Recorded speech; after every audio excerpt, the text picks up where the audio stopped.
Благодарам, подпредседателе, почитувани колеги, почитуван министер. Изминатава година се соочивме со новите предизвици кои ни ги донесе COVID-19 вирусот. Сведоци сме дека Министерството за здравство не успеа да се справи со овие ситуации, односно Министерството за здравство не одговори адекватно на овој здравствен предизвик. Болестите на нашиот здравствен систем оваа влада не успеа да ги излечи, поради што секојдневно и се уште плаќаме превисока цена, плаќаме навистина висока цена со губење на човечки животи. Нешто што земјите кои подобро се справуваат со овој здравствен предизвик, земјите кои имаат подобро организиран здравствен систем, земјите во кои нема импровизација, не владее митото, корупцијата, секако дека подобро се справија и ги спасија многу нивни граѓани од смрт, што не беше случај кај нас. Кај нас имаме во моментов близу 8.000 починати од вирусот COVID-19 и 218.000 заболени до денес. Од почеток на оваа пандемија, на оваа криза, апелиравме и укажувавме на погрешните политики, но не наидувавме на разбирање ниту кај владата, премиерот, министерот за здравство, ниту кај Комисијата за заразни болести, кои се најодговорни за лошото менаџирање на оваа пандемија, на оваа здравствена криза. И што имаме денес? Денес имаме на дневен ред повторно по четврти пат продолжување, односно изгласување на кризната состојба, но ќе прашам, дали од се до сега извлековме некакви искуства? Дали извлековме некакви поуки? Дали имаме направено пресметки? Резултатите дали се добри? Бројките, фактите, статистиката покажуваат дека се катастрофални. Над подплаштот хитно, директно справување со коронавирусот COVID-19 се потрошија повеќе од 1 милиарда евра, а резултатите беа никакви. Резултатите се катастрофални, како што кажав, скоро 8.000 починати и 218.000 и повеќе заболени до денес. А прогнозите на министерот на почетокот беа дека ќе имаме 1.500 до 2.000 заболени.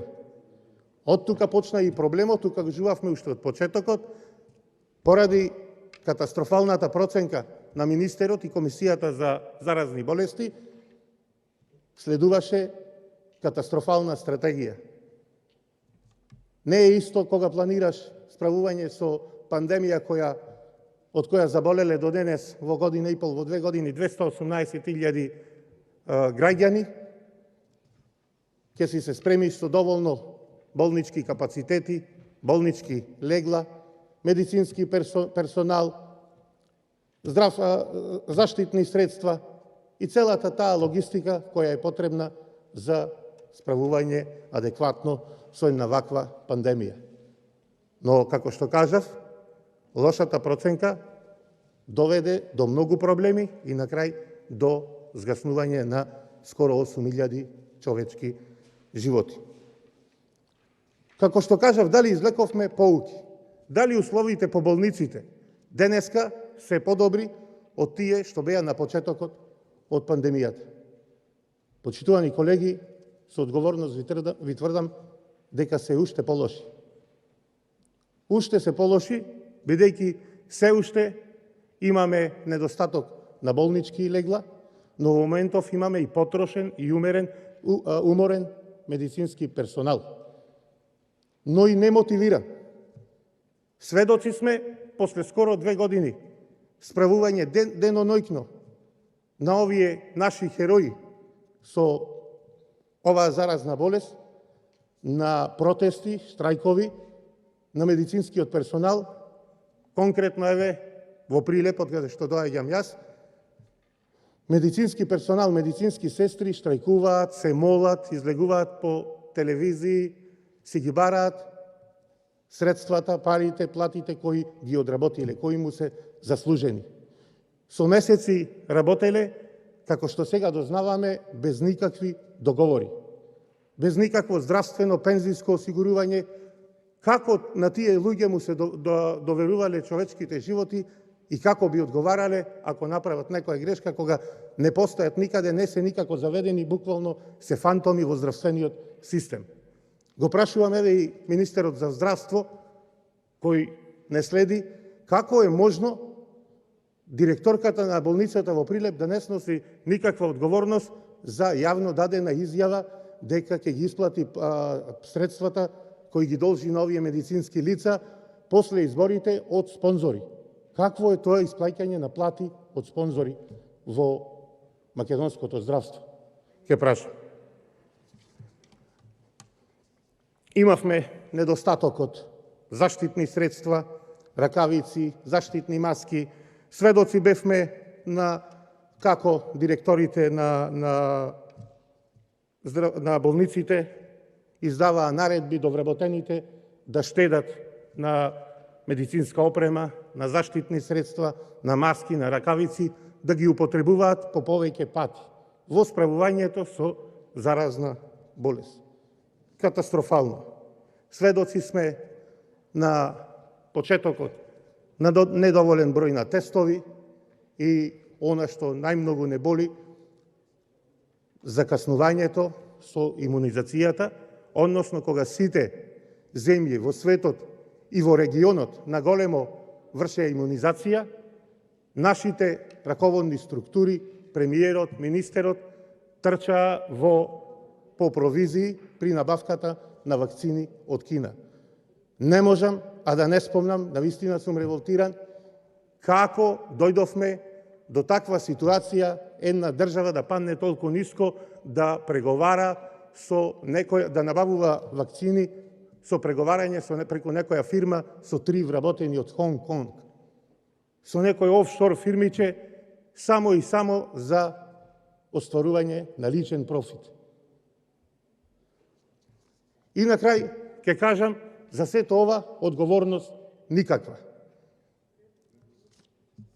Одговорност нема ни за она најкатастрофалното што се случи во Тетово и не сакам да ја злоупотребувам оваа катастрофа одговорницата, но навистина сум револтиран кога после една таква катастрофа министерот си даде оставка и премиерот си дозволи да го направи тоа што никако не смееше, со никакво образложение, да ја отфрли таа оставка и за целата таа катастрофа вината да ја префрли на еден електричен кабел.